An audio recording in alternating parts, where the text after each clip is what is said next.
ආයිබෝවන් කියලා පිළිගන්නවා අදත් ඔයාලව මගේ YouTube channel එකට. අද ඉතින් මගේ වීඩියෝ එකෙන් අරගෙන එන්නේ මේ දවස්වල මගේ පුංචි ගෙවතු වගාව තියෙන්නේ කොහොමද කියලා.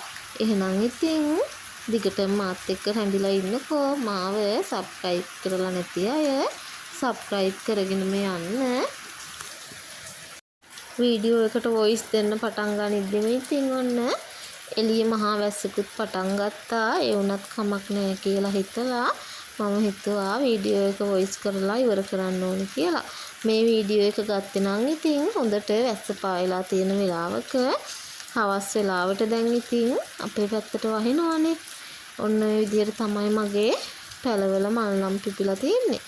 දැන් ඉතින් මල් පිපිලා වගේම පොඩි කරල් හැදිලා, ගෙඩි හැදිලා, පලාකොළ එහෙම නිතරම කඩලා මම මැල්ලුම් හදනවා, සම්බෝල හදනවා.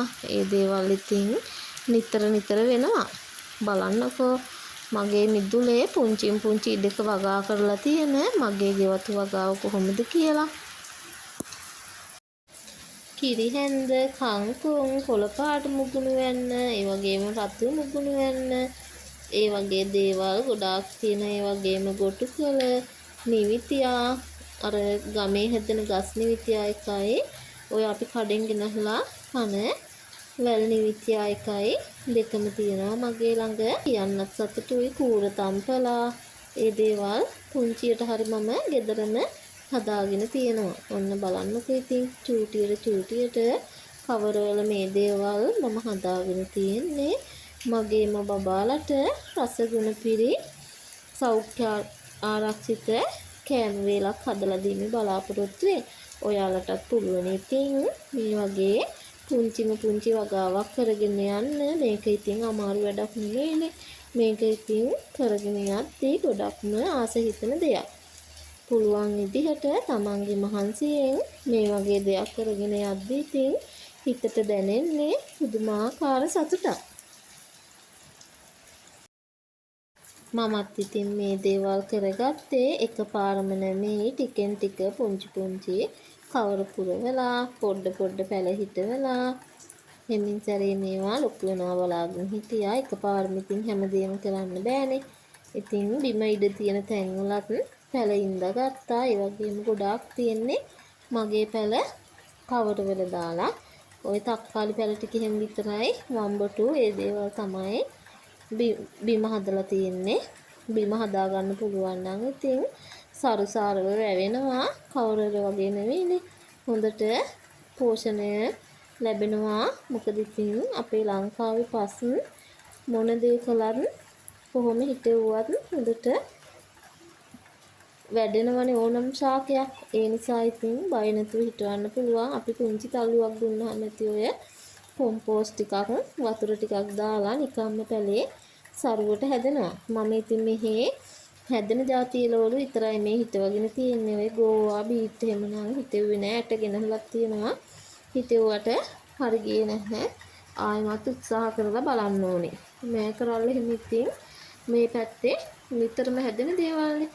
ඒවට ඉතින් පෝර වර්ග එහෙම ඕනේ නෑ. ඒ වගේම ඉතින් ඔය දඹල, වම්බටු, තක්කාලි එහෙම අපේ ඕනම ප්‍රදේශයක හොඳට වැවෙන දේවල්නේ. බලන්නකෝ දඹල වැලෙත් කරල් හැදිලා තියෙනවා. දැන් දඹලස් වෙන නම් දෙපාරක් විතර කඩලා තියෙන්නේ. මේ තුන්වෙනි පාරට හැදුන කරල් දෙක තුනක් උනත් කමක් නැහැ. මම කොහොම හරි ව්‍යංජනයක් හදා ගන්නවා.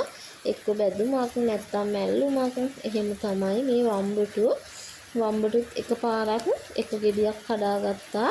ඔන්න මේ පාර නම් වම්බටු ගස් දෙකක ගෙඩි 5ක්ම හැදිලා තියෙනවා. මේකෙන් අපිට හොඳට ලොකු වුණාට පස්සේ වේල් දෙකකට විතර ගන්න පුළුවන්. දෙකකට හරි 3කට හරි. මොකද ඉතින් ගොඩාක් කට්ටිය නෑනේ. පොඩියට ව්‍යංජනයක් හැදුවාම තව මොනවා හරි හදලා ගත්තාම ඉතින් ඇති. ඉතින් කියන්න බැරි සතුටක් තමයි දැනෙන්නේ. තමන්ගේම ගෙදර තමන්ගේම වත්තේ දෙයකින් මේ වගේ අස්වැන්නක් ලැබෙද්දි. මට මතක විදිහට නෑ කරල් නම් දැන් අපි 3 පාරක් විතර හදලා කෑවා. ඇත්තටම ගොඩාක් සතුටුයි. ඔන්න බලන්න තක්කාලි ගස්සලත් පුංචි පුංචි ගෙඩි ඇවිල්ලා. මේ දවස්වල ඉතින් වැස්ස අඩුයිනේ. ඒ නිසා ඉතින් තක්කාලි වල නම් ගෙඩි හැදුනේම නැහැ. ඔය මේ දැන් තමයි ගෙඩි ඇවිල්ලා තියෙන්නේ. මේ ටිකත් ඉතින් තව සතියක් දෙකක් යද්දී හොඳට ලොකු වෙයි. එතකොට ඉතින් අපිට ඒකේ අස්වැන්නත් නෙලා ගන්න පුළුවන් වෙයි. තක්කාලි ගස් තියෙනවා මගේ 5ක් 6ක් විතර. ඉතින් හොඳට මැතිනේ ගෙදරකට මේ විදිහට හදාගත්තාම ගොඩාක් සතුටුයි. ඉතින් ඔන්න තියෙනවා මගේ නයි මිරිස්. නයි මිරිස්සුත් දැන් දෙතුන් පාරක් කැඩුවා. මේ පාර නම් ටිකක් වැඩිපුර තියෙනවා. ගොඩක්ම සතුටුයි. ඉතින් මේ වයින් කරලක් විතර දැම්මහම හොඳට නැති මේක හොඳටම සුවඳයි. ඒ වගේම සැරයි රසයිනේ දැම්මහම. පරිප්පු එකක් එහෙම හදද්දී මේ වයින් කරලක් දාගත්තාම ඇත්තටම ගොඩාක් රසයි. බෙහෙත් පොර නැතිව ඉතින් මේ වගේ ගෙදර හැදෙන මිරිස් කරලු නම් ඇත්තටම අපිට වටිනවනේ. ඔය බලන්නකෝ ගහ පොඩ්ඩක් මෙහාට හරවලා බැලුවහම ගහ අස්සේ හැංගිලා ගොඩාක් කරල් තියෙනවා. දැන් නම් ඉතින් මේ ටිකක් කඩන්න කාලේ හරි. මම ඊළඟ වීඩියෝ එකෙන් අස්වැන්න නෙලාගත්ත කොහොමද කියලා අරගෙන එන්නම්කෝ. ඔන්න ඉතින් කරයිල වෙලක් තියෙනවා. මලුත් පිටිලා තාම ඉතින් ගෙඩි මල් නම් ඇවිල්ලා නැහැ. මේ තියෙන්නේ අර නිකම්ම හැදෙන මල. ඒකෙන් ඉතින් කරවිල ගෙඩි හැදෙන්නේ නැහැනේ. කොහොමත් ටිකක් කල් ගිහිල්ලා තමයි කරවිල වලේ කරවිල ගෙඩි හැදෙන්නේ. එතකන් ඉතින් ඉවසීමෙන් බලන් ඉන්න වෙනවා.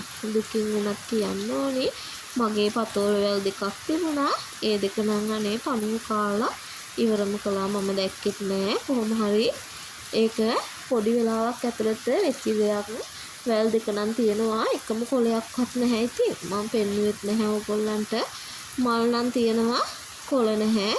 කරල් හැදෙයිද නැද්ද කියලා දන්නේ නැහැ. හැදුනොත් ඉතින් අනිවාර්යෙන්ම වීඩියෝ කරලා ඔයාලට පෙන්නන්නම්කෝ. ඔන්න ඉන්නවා මගේ රාබු යාළුවෝ ටික. අල නම් බහීවිද දන්නේ නැහැ. ඒ වුණත් මම වැඩිපුරම හිටියේ කොළ කන්න ඕන නිසා. මොකද රාබු කොළ සම්බෝලේ රාබු කොළ මැල්ලුම හරිම රසයි. ඒ වගේම ඉතින් හරිම ගුණයි නේ. ඔය මුත්‍රා අමාරු වලට උෂ්ණ බිබිලි එහෙම හැදුනහම රාබු කෑවහම ඉතින් ටක් ගාලා ඒව අඩු වෙනවා. මම ඉතින් ඒකින්ද තමයි මේ බේසමක රාබු ඉඳගෙන තියෙන්නේ. ඇට තමයි හිටෙව්වේ. දැන් මේවට මාසයක් විතර වෙනවා. ඔය ලස්සනට ලොකුවට වැවිලා තියෙනවා. අල නම් බහින පාටක් නැහැ. ඔන්න තියෙනවා මගේ කරපිංචා පැලෙත්. ඒකත් ඔයාලට පෙන්නන්න ඕනි කියලා හිතුණා. බණ්ඩක්ක පැල දෙක තුනකුත් මම ඉඳගෙන තියෙනවා. ඔන්න බලන්නකෝ. ඒ වයින්ුත් එක පැලයක කරල් ඇවිල්ලා. මේක නම් මම වේලා ගන්න තමයි තියාගෙන ඉන්නේ. ඔන්න ඉන්නවා මගේ මාළු මිරිස් යාළුවෝ. මාළු මිරිස් ගස් ටික නම් ගොඩක්ම ලොකු නෑ. ඒ වුණාට කරල් හැදිලා තියෙනවා. ගහකට කරල් දෙක තුනක් එන්න හරිම සතුටුයි. මගේ ආසම කෑමක් තමයි මාළු මිරිස්. ඔන්න ඔය විදිහට තමයි මගේ මාළු මිරිස් ගස්වල කරල් හැදිලා තියෙන්නේ. ඇත්තටම ඉතින් ගොඩාක් සතුටුයි මේ වගේ දැක්කහම. ඒ වගේම මෙතන තියෙනවා පුංචි තලන බටු ගස් දෙක තුනකුත්. ඒවත් ඉතින් දැන් පීදිගෙන තමයි එන්නේ. ඒ වගේම කිරිහැන්ද සුදු පාට එක, කොළ පාට එක, රතු පාට එකක් තියෙනවා, කොළ පාට එකක් තියෙනවා. ඒ වගේම තිත්ත තිබ්බුරු ගහකුත් මිදුලෙම හදාගෙන තියෙනවා. ඒකත් ඉතින් හොඳයි මැල්ලුමක් බැදුමක් එහෙම හදාගන්න. ඔන්න ඉතින් මං ඔයාලට මගේ වගාව තමයි අද පෙන්නුවේ. එහෙනම් ඉතින් ආයිමත් අලුත් වීඩියෝ එකක් අරගෙන ඉක්මනින්ම එන්නම්කෝ. ඔයාලා හැමෝටම තෙරුවන් සරණයි.